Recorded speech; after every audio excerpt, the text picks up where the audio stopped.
What is going on, everybody? Welcome back to the Philly Phandom. My name is Ken. I'm your host. And look, we got a new layout, and by new layout, I mean just my face. That's the only thing that's new. But yeah, so I figured it was kind of boring, kind of just staring at the same screen every day, for all the videos. I mean, staring at my face isn't gonna be nothing else special. But I'm just saying, as far as just like, it's harder to listen to someone when you can't really see what they look like or what just see them in general. So I was like, let's just throw the face cam in there. Got the green screen up and all that. You can kind of see it right here. It's all messed up, but that's a strap that goes across the back, and it's got another one go down the middle. But anyway, guys, welcome back to the Philly Phandom. We got a lot to talk about today. So much has happened in the past week, and by so much, I mean not very much. But as far as just stuff to talk about, we got a couple things to talk about. We're gonna touch base on that Bucks game, 123-120 victory, dude. I can't wait to talk about that. But yeah, we're gonna get into George Niang, Tyrese Maxey, MVP'd, dropping 42. We're gonna talk about that Celtics blowout. We're gonna talk about some of the buyout market possibilities on Daryl Morey, what moves he can make. After that, we might have a little conversation with someone that might be calling in. We're gonna see, but if not, I've talked for a half hour by myself, and I'll do it again. But anyway, welcome back to the Philly Phandom, guys. This is episode 4. We're back on that grind. I didn't put out the video yesterday. I had a lot of stuff to do. I was out doing side jobs, and then by the time I got back home, it was like 7 o'clock.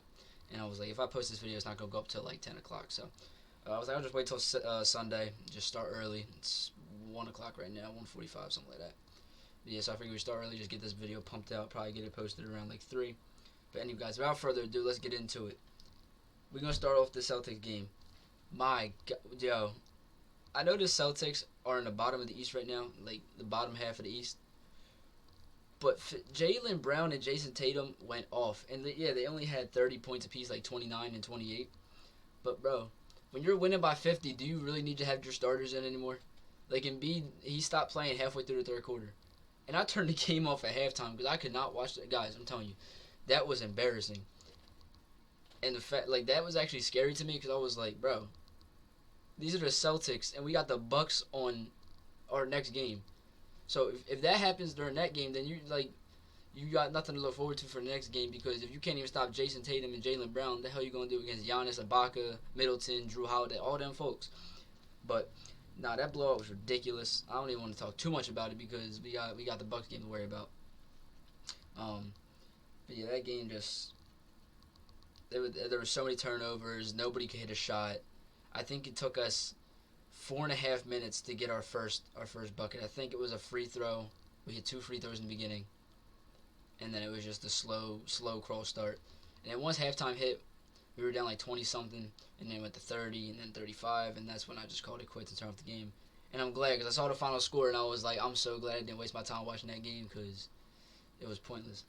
But no, but when they bounced back against the Bucks, that really made me feel better because I was kind of worried because I was like, if we're a contender, how the hell are we losing by 50? Because last time I checked, if you're a contender, you don't just go into games and get blown out by 50 like that. Maybe you have an off night where you lose by 15, 20, but 50? Like, bro, 50 points.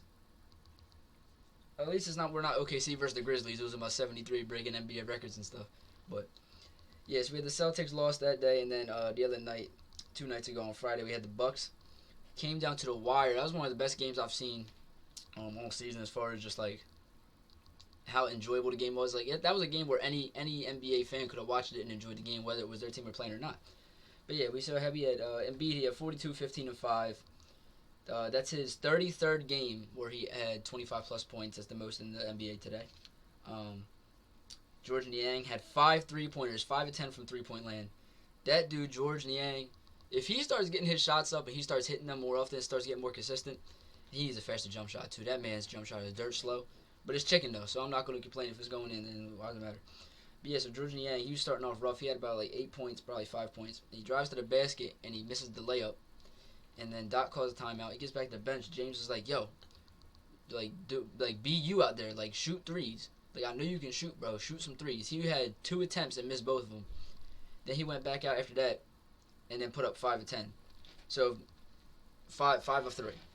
So he went 5 of 3. I'm stupid. 5 of 8. So he shot 5 of 8 from the field after James that came up to him. And then James did the same thing to Tyrese Maxey. He's taking jump shots, trying to get these mid-range shots, and Harden's like, bro, go out there and be you. Get to the basket. Like, you can do that.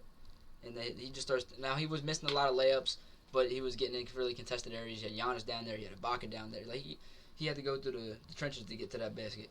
But that's beside the point. What I'm trying to say is James Harden's not even on the court yet, and this dude's being a coach. And he's telling guys, he's not putting him in positions because he's not the one controlling the offense. But more like the fact that he's giving out some veteran advice. Not veteran advice because anyone can tell you to go shoot threes. But you know what I mean? Like, he's a voice of reason. People are going to listen to him on a pure fact that he's a veteran. So say Matisse Thybulle comes up to someone and says, bro, you can shoot more threes. Now, they might listen, but they're not going to go ahead and go on the floor and just do it immediately. They might, like, take his word on it, but they're not going to overdo it. But with James, this is one of the most prolific scorers in NBA history. When he talks, you're going to listen. Especially when he's annoyed and he's trying to fatten his way out of the team. But yeah. So yeah, Embiid, dude, I swear, if he don't win MVP, this league is rigged. Like, he has 5 40-point games, 5 or 4, and he's averaging about 36 and 11. Yoke, let's talk, bro. You fighting for the 6th seed in the West. Come on, bro. Yoke, you had your time last year, but it's Embiid's time. But yeah, so let's jump to the next topic. So we got the Morey buyout market, who to get. Now, Morey already said, and all Sixers fans do this, Charles Bassey and Paul Reed and Paul Millsap, that we're not gonna win nothing having that as a backup center. But I know with James on the floor, we can go small ball and then play 5 out. But the thing is, I'm kind of scared to do that. Because if you watch James Harden in Houston, the 5 out system worked, but it didn't. It only worked for so long. You get to the second round, third round, and then it stopped working. Now I know they had Capella. Capella's not as versatile as Embiid. He can't shoot like that.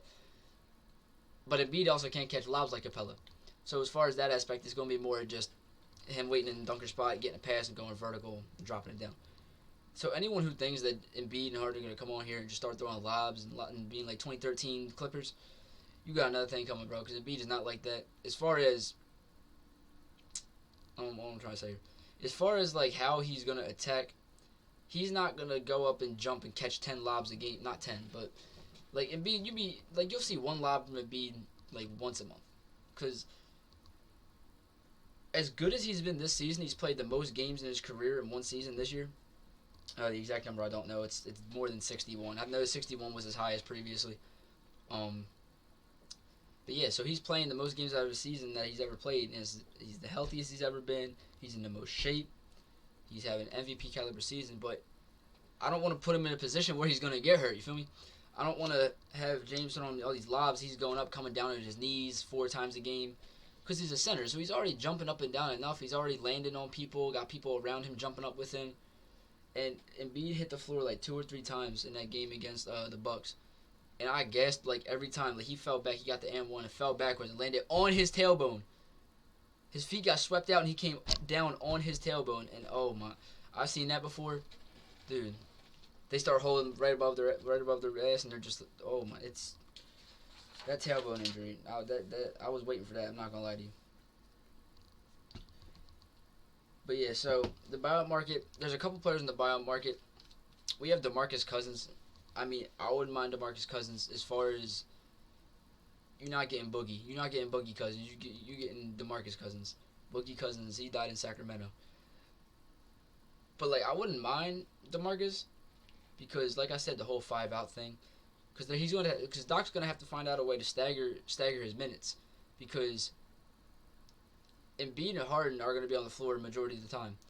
But I'm saying Harden's he's gonna be able to probably be out there longer because he's used to that dribble, whatever, pass or shoot. So what I'm saying is, this is what I think Doc should do. Doc should have the high pick and roll set up for the start of the game and a little bit into the second quarter when you have both stars on the floor. And then once you get through your rotations, you start going deep into your bench a little bit. Then you leave Embiid the rest for a little bit more because Embiid's going to need a little more rest. He might not need rest. He might come back in more sooner than not. But I'm saying when you stagger the minutes, you want to have Embiid coming in after Harden goes out there and he can do his dribble, ISO, or whatever he wants BS. And then he can go get his 10 points for the quarter. And then you still have that offensive prolific scorer out there, who's doing his thing.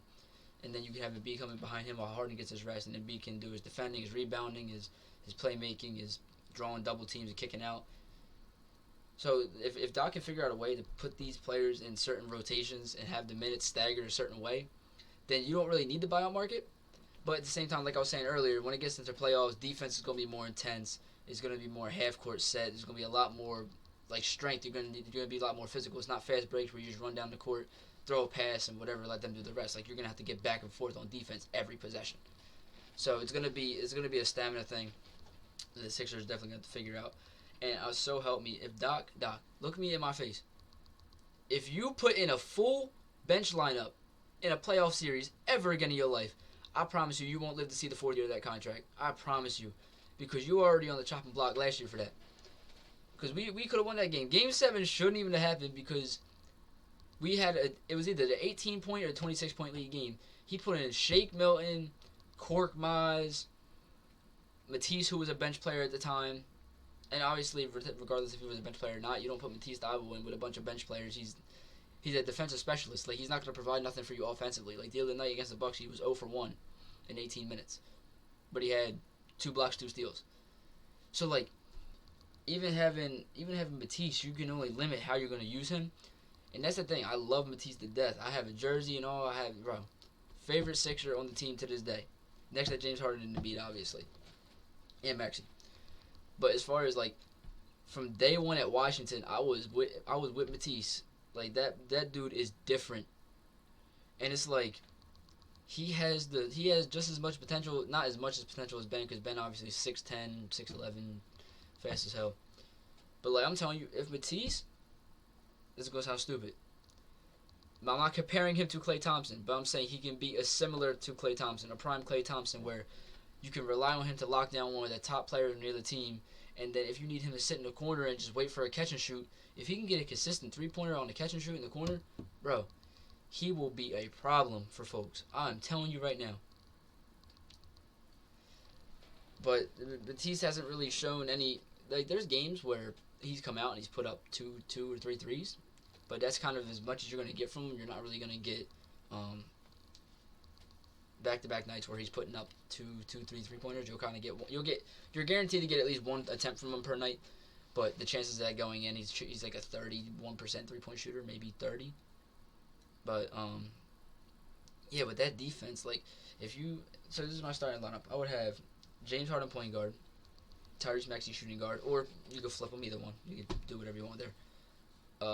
But if James is going to be the primary ball handler, then I would probably have him play the one. And Maxey can bring the ball up every once in a while too. I'm not trying to take touches out of Maxey's hands because that man has developed more in the past year. I love saying this. Maxey has developed more in the past year than Ben Simmons has developed in 5 years. Now think about that. So I'm not trying to take touches out of Tyrese Maxey's hands because that was a killer draft pick, so you got to use him. And I'm just so glad that he's still here. I'm glad they didn't trade Thybulle. I'm glad they didn't trade Maxey. None of that. Now Tobias has to get out of here because I can't stand Tobias. He puts up 20 points a game. He's good for a 25-5 night or 25-2 night, whatever. But if I'm giving you $180 million over 4 or 5 years, bro, and I know you have to share the ball with Embiid, and I know you have to share the ball with Harden now, and you share the ball with Maxey and all these folks, but bro, you're given a contract not based on what you've done, but it's a culmination of what you've done and what they expect you to do. Now I can get into I know this is basketball, but I can get into a whole spiel on Dak Prescott and why that contract is so horrible, and why Jerry Jones is probably kicking himself right now. Won one playoff game in his whole career. Anyway, but I'm saying your contract's going to be structured based on what you did and what they expect you to do, how you develop. So obviously, if you play like a $20 million player, they're not going to give you $20 million. They might give you 30 because they're expecting you to develop and go to the next step and be worth $30 million. Now Tobias, there's a whole thing I think happened there. So that free agency signing was one of the worst signings I've ever seen next to Al Horford. Now, Al Horford was a different breed on the pure fact that that man was on the verge of dying just from age. He is old as hell. His game is all around average. He doesn't excel at any specific skill set. His three-point shooting is average. His dunking is average. His defense is average. His rebounding is average. His passing is average. His IQ is average. Like, the dude is all around average. But I have to give it to him. He developed with the game. So he came from Atlanta, where the three-point wasn't as much as a thing back when he was in Atlanta. Spent 8 seasons there over time. Developed the shot. Stayed with the league. Because that's how the big men. That's how some of these big men survive in this league. Like him, he developed with the game, because the game's not gonna wait for you. Like, if there's another player who had the same situation where if he stayed with the game as far as how it's played and how it's done, he still would be in the league. But I can't remember his name for the life of me. I was just talking about this earlier. I'm gonna remember after I'm done doing the video. But yeah, so we got a couple. We're gonna run through some questions here. I just got 3 set up. So the first one, we're gonna say, who comes out the East? Now, guys, I know it's a Philly. I know it's a Philly show. I know it's a Philly show, but we're gonna keep this on the DL. But the Sixers are not winning the East. They're not. I don't think they'll win the East. Do I think they can win the finals? Hell yeah. Just like James Harden said, hell yeah. But I'm saying 30 games together, and you're in 5th right now, maybe 4th. After that Bucks game, it might have changed. I'm not sure. Because, like, I know Jimmy was a whole nother situation, but we had a similar issue. We did a trade deadline trade, got Jimmy Butler, and then, like, yeah, we did good. We won games. Like, I remember we played Brooklyn and Charlotte back-to-back nights, or it was back-to-back games. I don't know if there was a day in between where they had off, or if it was back-to-back games. But that was right when Jimmy got there. It was like a week after, and he came in and then sealed both games. 2-game winners in back-to-back nights. And we still only had like 26 games altogether as a team. And, like, I know with a player like James Harden, it's kind of easier to implement him with Embiid compared to Jimmy Butler, because Jimmy Butler is not really... He's going to work off Embiid. Like, he'll use screens, he'll pass and all that. But Harden... So, like, if you take Jimmy Butler and Embiid, that's about if we're doing percentages on the fit, that's about a 65% fit, 70% fit, maybe somewhere around there. But if you put James Harden in there, that's like an 85 to 90% fit. The rest is going to be a matter of if Harden's going to be that Houston Harden or if he's going to be on that Brooklyn Harden type time. And Embiid, he's having one of his best seasons, so we know what Embiid's going to bring to the table. But that duo, I can't stop thinking about it, bro. Like, February 25th cannot get here faster. It really can't. But yeah, so back to what I was saying. The Sixers are not going to win the East. Like I said, can they win the finals? Yes. Can they come out of the East? Yes. Can they get the first seed? I'm not saying it's not possible. But if I had put my money on it and I said, who comes out of the East? Y'all want to be mad at me real quick? The Brooklyn Nets will win the East. Now hear me out. Before y'all light y'all torches and get y'all pitchforks on me. I got one name for you, and this is the reason why. Ben Simmons. Now, you're gonna tell me, I watched this man on this team for 5 years, 5 playoff series, 4, if you don't count that one injury, when he had that ankle issue. 4 playoff series, 4. I know damn well, I don't care who is next to him. I don't care if it's KD, Kyrie, Michael Jordan, Scottie Pippen. I don't care who the duo is next to him, bro. He is still Ben Simmons. He still sucks at free throws. He's still scared. He's still a baby. He's still not going to shoot. He's still going to cry about not getting the ball as far as ball handling and being the primary ball handler, because that's Kyrie's job. And then listen to this. Kyrie is a part-time player. He's working 20 hours a week, bro. There's a reason this whole James Harden situation happened, is because James is trying to win a championship. Clearly, it's not Kyrie's priority. Now, I'm not going to get into the whole vaccination situation, because to each their own, do what they want, whatever. But I'm saying, if you're serious about winning a championship, you would get it. Now, if he has his own religious reasons, his own personal reasons, he have his own reasons. I have my reasons for what I do. He has his reasons for what he does. Now, Kyrie Irving reasons never really make sense, but as far as that one goes, I don't know.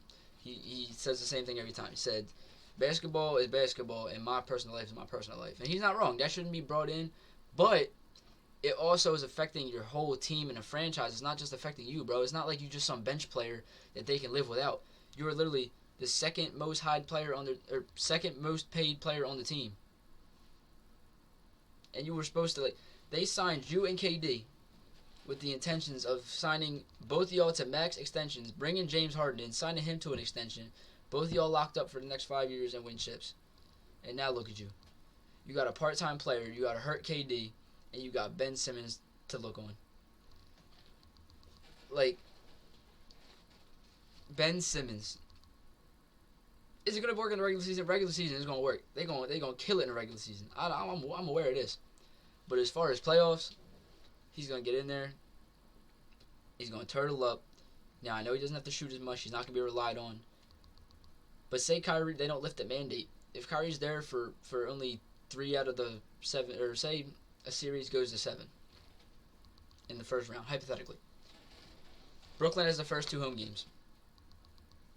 So you play the 2 first home games of the series without Kyrie, and then you go use him in an away game when they have home court advantage.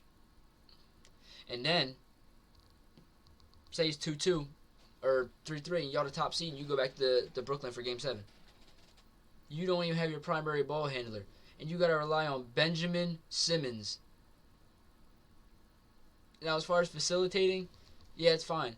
But what are you going to do when it's got 5 minutes left in the game and you're only up 5? Ben's going to get fouled. He going to get fouled. Bro, that Hacker-Ben's not going nowhere. It's just like Hacker-Shack, bro. You're going to see it until he learns to shoot free throws, Hacker-Ben's going to be a thing. And people need to realize this. He fits perfectly on the Nets. He gives him size, defense, playmaking, ball handling, speed, IQ. He gives him all that. But it's Ben Simmons. It's the playoffs. Ben Simmons in the playoffs don't go together. Literally do not go together. He took 7 shots in 7 fourth quarters of a series. What else do you need to know? He can't hit free throws. He doesn't shoot.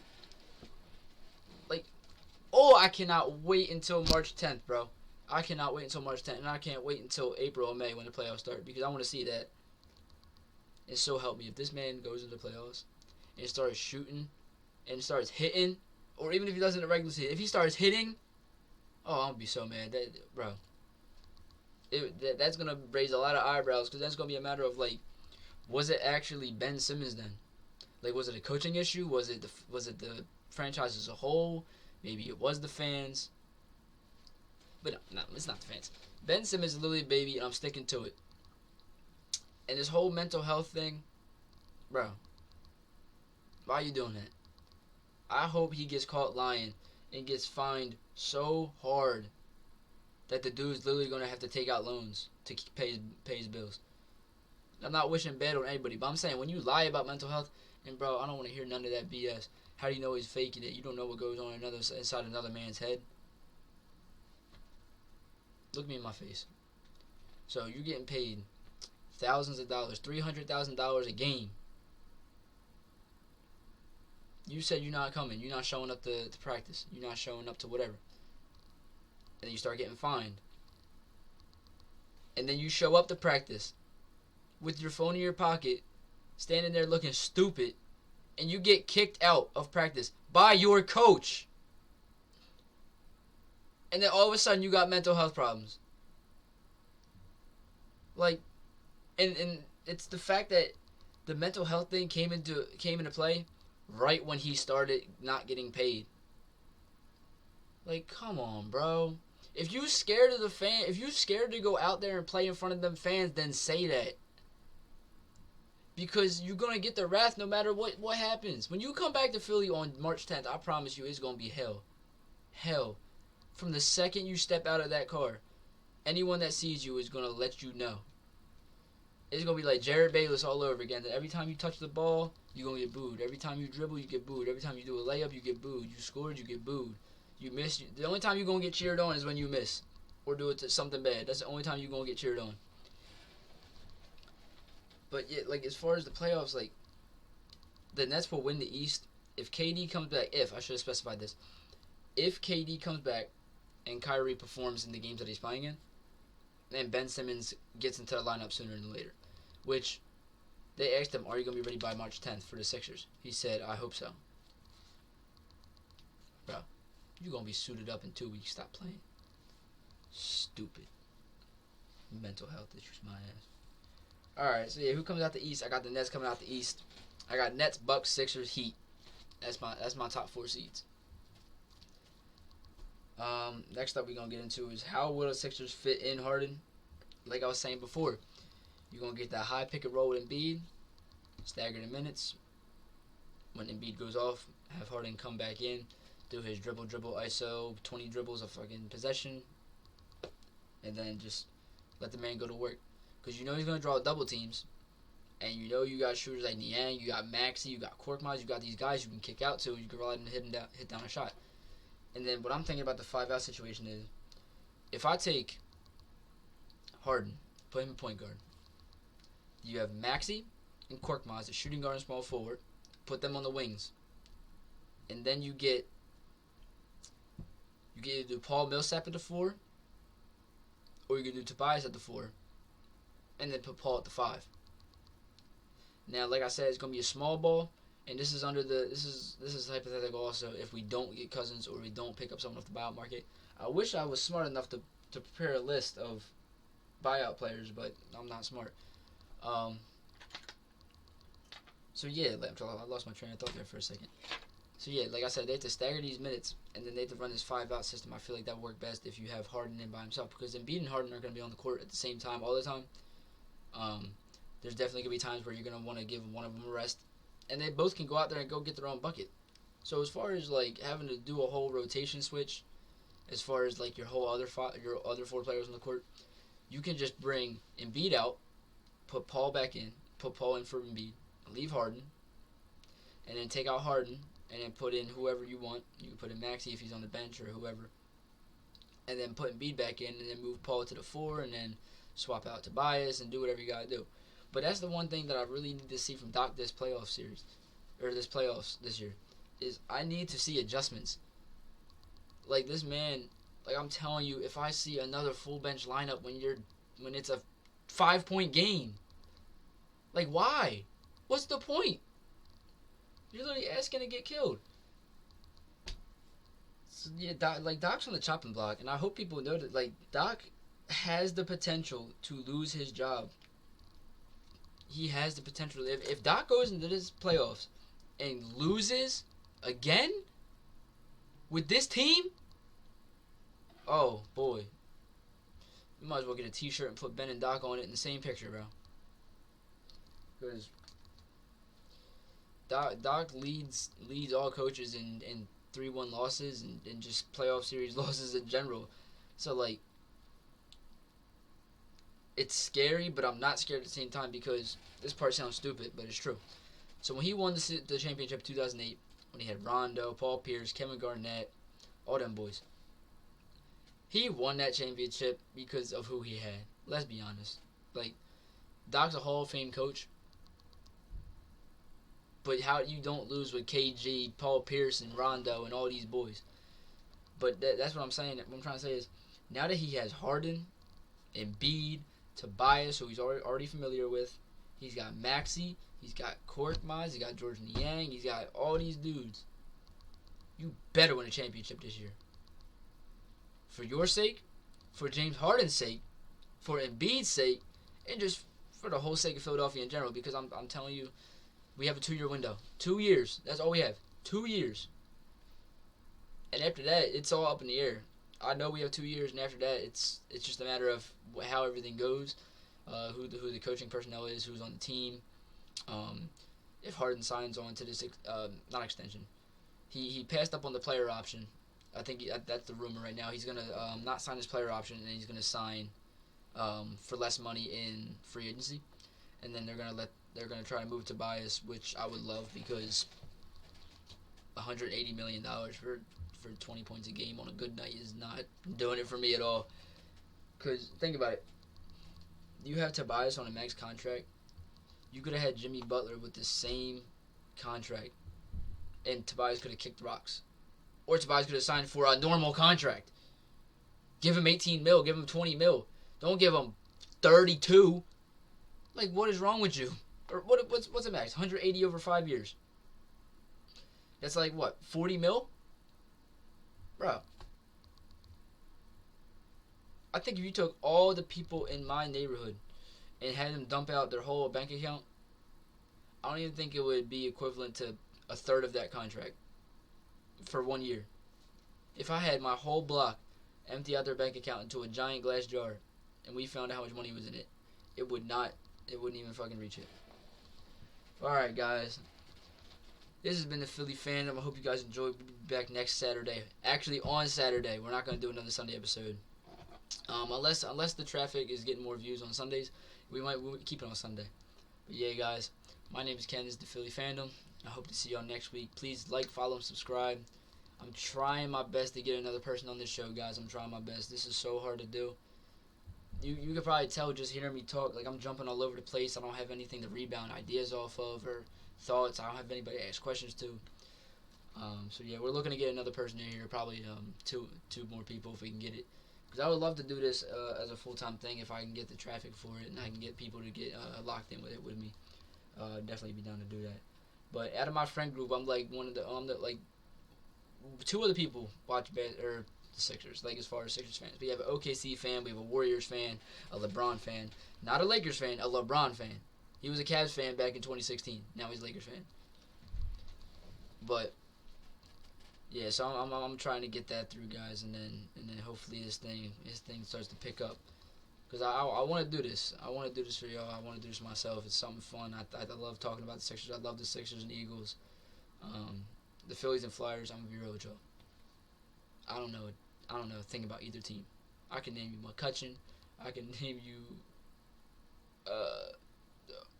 Harper. I can name you Cole Giroux. I can name you Carter Hart. That's about it. So if you want to talk Phillies and Flyers, I'll do it. But just know it's not going to be pretty.